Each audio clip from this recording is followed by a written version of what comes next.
Welcome to the Sisters in Loss podcast, a faith-based podcast that spotlights Black women that replace silence with storytelling around pregnancy and infant loss and infertility. Black women experience miscarriage and stillbirth 4 to 5 times more likely than white women in the United States, according to the CDC and NIH. Whether you've experienced a miscarriage, infant loss, or stillbirth, are trying to conceive, or have an infertility diagnosis, you will learn about resources and strategies to heal, gain clarity, peace, and hope, and find an empowering path forward after loss. I'm your host, Erica M. Freeman, and you'll hear me interview other sisters in loss from around the world who have healed from such a painful and traumatic experience by sharing their testimonies and stories to inspire and help others turn their pain into their purpose. Storytelling is powerful. Storytelling is activism. Storytelling is healing. Now let's get started. Welcome to the podcast. Thank you. I would love for you to share a little bit about yourself and what you do. So my name is Nekia Mba. MBA is my last name. So I consider myself to be a purpose architect. I really just desire to help women get clear, confident, and consistent in their purpose after hardship, most of which comes from, infant loss or dealing with some kind of health challenges that didn't allow them to bring their babies home. So I own a company. It's called Mba Development Group. We are a strategic advisory firm. And I also am founder of Faces of Hope, which focuses solely on maternal health, education, more so like giving you information packets when you're admitted into the NICU and bereavement kits if you have to leave without your baby. I love that. I love that. But I know you have a story, so I would love for you to take us back on your journey to motherhood and share with us your lost story. Well, my journey has been very interesting. I had my first child at age of 19, which was in 2003, long time ago. My first son was Anthony. I went into labor around 23 weeks gestation, and he was considered a stillborn. I grieved for like 3 years from that, not having the resources that I needed and really having an understanding of my rights, what went wrong in the delivery room, how to be an advocate, and really just positioning myself for healing. So my grief was long. It was long and it was hard. And throughout that journey, I, of course, became closer to God and deeper in my faith, because I needed to really heal well and not walk around feeling, I guess you want to say, ashamed of, not having my baby. So fast forward many years later, I met my husband, and we decided, of course, to have more children. I became pregnant with my daughter, Victoria. So she's actually my first living child. She's 5 years old now, five going on 54. Um, but that pregnancy, was amazing. I had a partner. I had a stronger level of faith foundationally, and I was able to be my own advocate. So I learned between 2003 and 2021 how to speak up for myself, how to change my care team to make sure that the best interest of me was their best interest as well. And I just had to just, step up a lot. Really just say, hey, this isn't working for me, or ask questions and not be ashamed of not knowing what's going on, not accepting just anything that was told to me and saying, why did you say that and not this, or what other options are there? But I had a really healthy pregnancy, and I was able to deliver her on, like, laying on my side. Because after the traumatic situation with Anthony, I refused to lay on my back ever again delivering, when I learned that that's not the best position for the baby or the mother. And so Victoria came. She was a joy. We were parents. Life continued.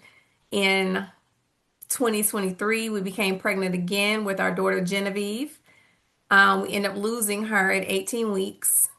Don't really know what happened. More so, she was just, she just didn't want to stay. I didn't have an infection. Like, we weren't able to really determine what happened to Genevieve. And so that ended up being a second stillbirth because in the state of North Carolina, which is where I'm from, anything under 20 weeks is actually documented as a miscarriage, although it's an actual baby. And it was a stillbirth. It's like she had a heartbeat. That was a little confusing, but all along I had been establishing faces of hope. I had been establishing faces of hope and really trying to position myself to be a beacon of light for other women so they wouldn't suffer in silence. And it come with me sharing my story and my point, which you are familiar with, and it was very uncomfortable, but it was very necessary. And my simple, prayer was when I originally got the vision for Faces of Hope, I was like, God, I need my own living child. How can I give somebody else hope and I don't have a living, breathing child of my own, So went through that whole process and had Victoria and then came Genevieve. And right after we lost Genevieve is when I initially met you. I had talked to you like a week later, and you were like, "Are you sure it's okay?" And I'm like, "I want to talk. I'm ready to talk. I'm ready to get it out." And then from there, we ended up pregnant again that same year and lost that baby. And so that one was considered interstitial, which is, have you ever heard of that? Okay, because I was like, I never heard of it. So it's basically where the baby, it's not really an ectopic because the sac doesn't come down into your fallopian tube. So it's kind of just sitting there hovering, thinking about which way it wants to go. So they call it a interstitial pregnancy. So the And pregnancy stayed in the ovary. It didn't go through the it fallopian didn't go. tube It's just kind of into. in between. So it's like Oh, if it grows right there, it could burst it and could cause burst your issues. fallopian, your actual It could ovary. go Yeah. into the tube and burst and very interesting. Very interesting. So I had to go through the methotrexate treatments to basically dissolve that pregnancy. That was traumatic a little bit because normally they give 2 shots and I end up having to take 6. So it's like you keep going back and you're still pregnant. And they're just like, and I'm in my mind, I'm just like, well, just let it be. But it's like if it stays, it's gonna kill you, if it grows. And it was just a very difficult place in that. But once we finished, we were still hopeful to try again. And that was my last pregnancy with my son, Asimba. I got pregnant with him in 2024, and he came at 29 weeks. He spent 50 days in the NICU, but he is half healthy, happy, 15-month-old now. I almost had him in South Korea. My water broke while they're on vacation, but I flew home with ruptured waters. I did. I did. I did. And, people are like, why? I'm like, listen, You were like, I I am not having this child. And My so, my faith, I tell people all the time, I was like, I prayed about it and I felt that God led me to come home and I trusted what I, felt in my spirit because it was so many logistical situations that could have occurred had I delivered in South Korea. My husband wasn't stationed there. We were there on vacation. And although he is military, we weren't stationed there. So we were actually in a Korean hospital where no one spoke English. Excellent healthcare. Excellent healthcare. It wasn't a bad experience. It was just very unfamiliar. And when you don't really have an advocate or the resources that you think that you need, it's very hard for you to just be at peace in a foreign country with no resources to know that your baby's coming early. wow. Yeah, So so did they I'm were they here. able to at least slow down your at least give you medication so that you wouldn't contract on the plane ride home? So the thing is, when my water ruptured, I was like 27 weeks at the time. When my water actually ruptured, I didn't have any bleeding. I didn't have any contractions. Literally, my water just ruptured. No one could tell me why. I did not have an infection when they tested. They just couldn't give me answers. So I was under a 72-hour observation at the military base hospital, Camp Humphreys, and then they end up transferring me to the Korean hospital just in case I had delivered because they don't have NICUs on base. And I flew home. I signed myself out. It was crazy getting out. Nobody wanted to release me. The military hospital didn't want to release me. The Korean hospital didn't want to release me. Everybody's like, no. And I'm like, listen, you can't keep me here against my will. And so it took a lot of discussions for me to sign myself out under my own risk, assume my own risk, and come home. And then I flew, I guess, 17 hours back to the States, went straight to the hospital. It was 12 more days before the baby came. So I had the baby in my womb 15 days after my water ruptured with not one contraction, no bleeding, nothing. He was just in there just bouncing around Wow. like, hey mom, I'm here. And even the doctors were like, you haven't had one You contraction. I'm like, you nope. were a walking miracle, Yeah, absolutely. literally. Absolutely. And I had him, I was able to have him vaginally as well. That's good. So all five of the pregnancies I had, the four that I delivered were vaginal. Two survived. I lost three, but I'm still, I'm thankful for the two that I do have on this side. Yeah. Absolutely. Absolutely. So take us through the grieving process because 2023 going into 2024, I can imagine just having multiple losses back to back Hmm. and then getting pregnant with this rainbow baby and Yeah. still maybe feeling some anxiety or worry or fear through that pregnancy based off of all of the other losses. So share with us just how you grieved through that process.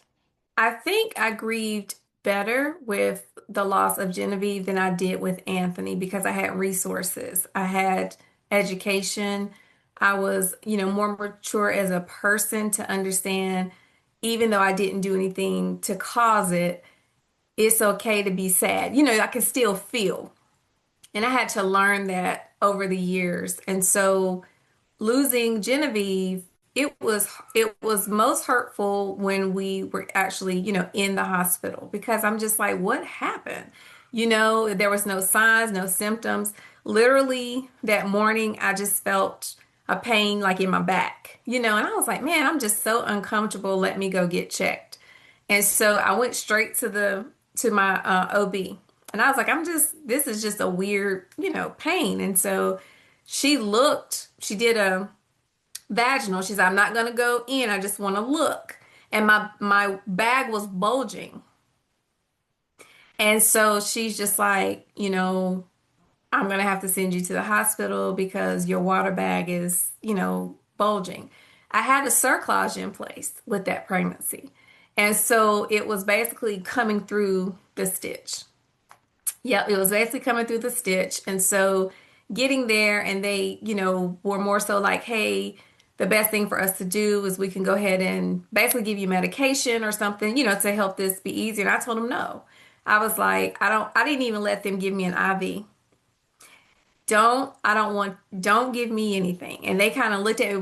My midwife, she was on board because she knows. I'm like, I don't want anything. If she comes out, it's going to be because it's her time, not because you gave me something in my vein or, try to give me a painkiller or anything. I'm tolerating all of it. And that's what I did. And so when she decided to come out, I felt I had more peace with this loss because I knew she came out because it was her time, not because I, made it faster or added to it or what have you. And then when I had the pregnancy directly after that, I was anxious because I'm like, I told my husband, I was like, we just, like we just had a loss a couple months ago and I'm pregnant again, like, sir. And so when that situation happened, I didn't fully grasp that for a while because I'm like, how did the sack not come, down or up, or how did it just sit there?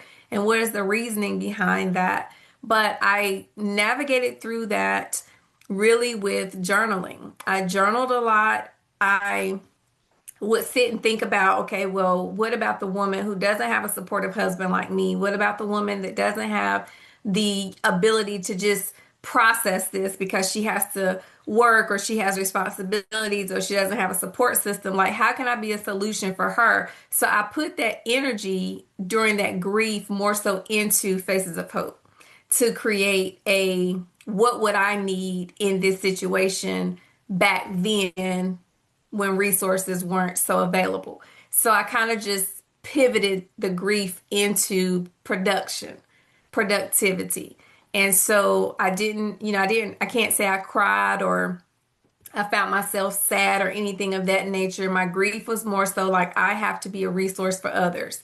And this is the time that I need to pick up the pace. I need to share more. I need to show more. I need to find out what people need so that the lady in the room next door who's alone knows that there's someone who understands and I need to figure out how to help her. And that was my thought process. And that's even what I told them at the hospital.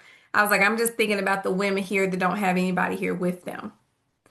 How I need to be a solution or a beacon of light for them. So the grief process was much different. It was much healthier, and I think, radical in making sure I understood advocacy on a different level. Advocacy doesn't always mean you're being mistreated. Sometimes it can just mean this is okay to feel and it's okay to deal with things this way, and you have resources available. Absolutely. And I think that it seems like the second loss that you experienced, you um really found purpose in it Yes. and really wanted to not only, like you said, advocate for others who may have been alone, but also really creating those resources that you may not have had at that time or even in the previous time. So I would love for you to transition and talk about how starting Faces of Hope really has helped you on your healing journey. Because, grieving is one thing, but really, I feel like you really have turned your pain into purpose and it has helped you as you've begun to heal, as you got pregnant after both of those losses, and still parenting these babies here as well as the ones that are in heaven and supporting all these other babies that are in heaven Yeah. and their parents. I would really love for you to share about that journey. Sure. So, when I first lost Anthony, like I said, I grieved for 3 years and I was internalizing the pain. And I always said that internalizing the pain I felt contributed to me getting diagnosed with lupus years later because I was internalizing, just the grief and the heartache and not understanding. So once along that path, I met my husband and I kept getting this vision for the nonprofit. And I was like, I don't want to do that because I don't want to share. I don't want to share my pain. I don't want to tell my story. And who wants to hear about somebody losing babies? I mean, that was my thought process.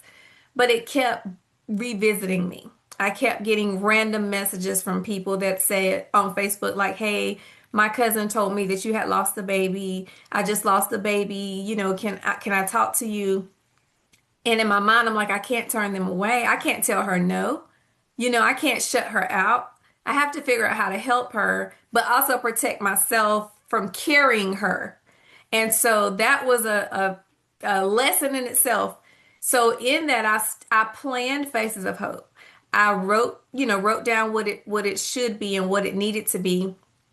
And my foundation was inside the hospital. So I know a lot of organizations exist for bereavement support and financial support and just all things that you could think of. But I thought about, okay, well, when I was in the hospital, I didn't have an advocate. I didn't have anyone at the hospital for me. So Faces of Hope was created to be a solution for that, to be your advocate, whether that's giving you an information packet to just say, hey, this is common NICU terms that you may hear. These are the common doctors that may be in there. Or if it's just an educational webinar or something, I was like, I have to figure out how to help the women at the hospital or birthing center that are going to leave without their baby.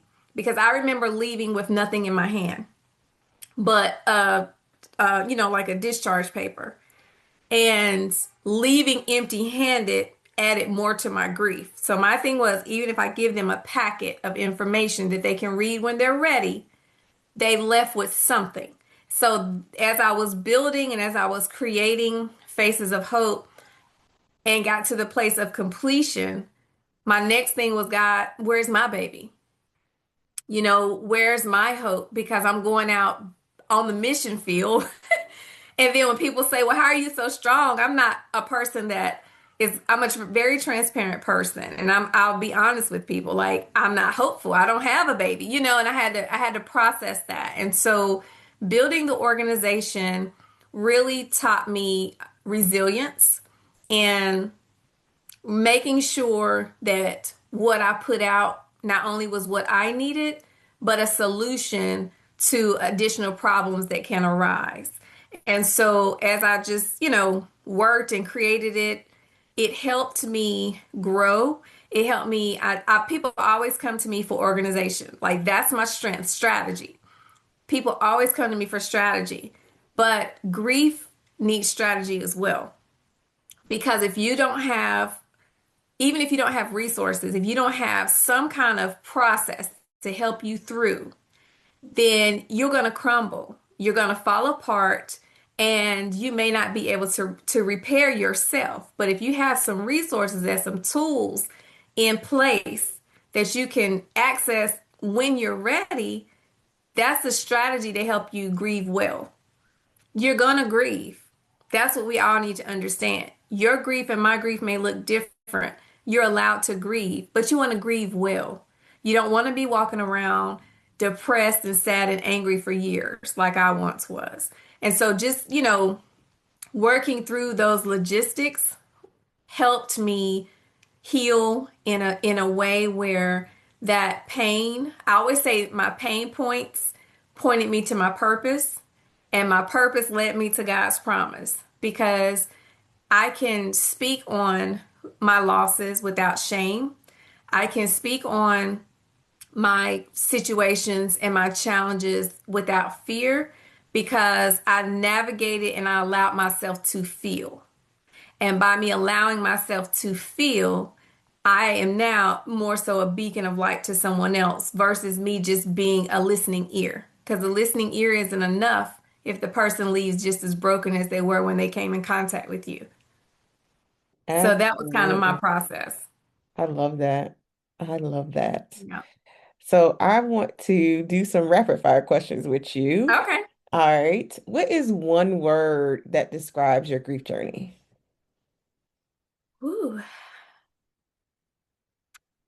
Transformative. Love that. What is one thing you wish someone said to you? It's okay. It's okay to not be okay.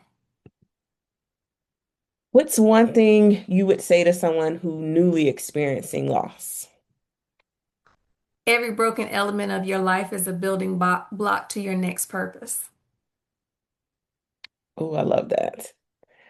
What does never healing alone mean to you? Knowing that even if I don't know you or the person beside you doesn't have a relationship with you, that our commonality of loss is enough to help us be each other's strength.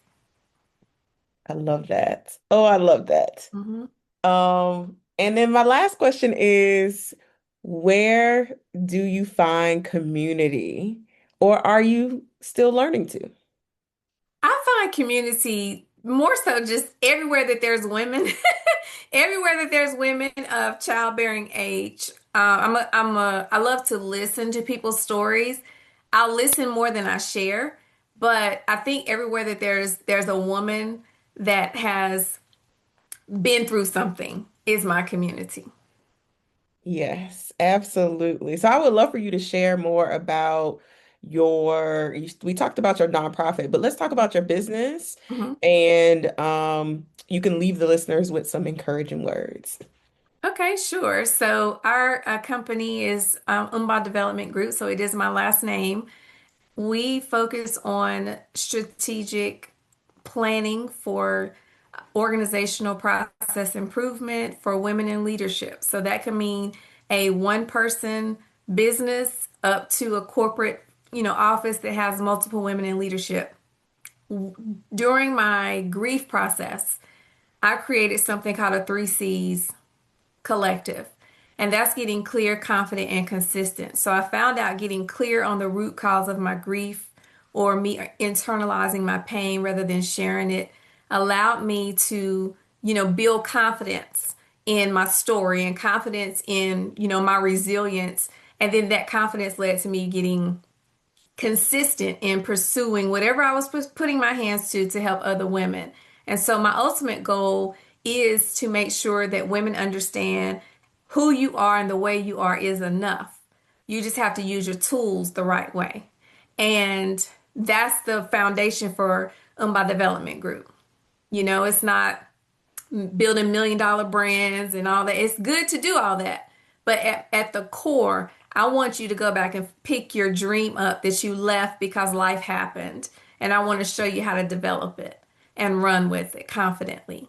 And so, just in general, I would say to for women, for men, for anyone, but mostly for the women, because that's who I'm called to just always remember, like I said earlier, your broken pieces, which are the challenges that you faced in life, the hard situations, circumstances, whether it's generational, trauma, generational curses, or just going through challenges. Remember that you are your own advocate. Remember that your dream is yours, and that's the one thing no one can take from you. Even in your brokenness, you're still valuable, you're still useful, and you're still an adequate asset to God. Everyone doesn't believe in the same foundational faith that I do, but I trust that my prayers still reach you and that my strategy still impacts you. And that's just, how I go about my day. I love you because you are who you are. And I'm just here to show you that whatever you desire in your heart can still be accomplished and completed, even in the midst of your pain. Love it all. So where can we connect with you after this episode? Drop all your social media, your website, all the things. Well, social media is just my name, Nekia Mba. I am not fancy on social media, but I'm getting there. I'm getting there. I'm growing. And you can always DM me. I'm very responsive. Faces of Hope, the website is wearefacesofhope.org because collectively, as a mother who has experienced a loss, you are part of we. We are on a few military installations. We're at Fort Sill in Oklahoma, part of their new parent support group, because we're trying to branch off into offering services for military families. There's a huge gap there, Erica. So I've been sharing the podcast, like, hey, go look at this.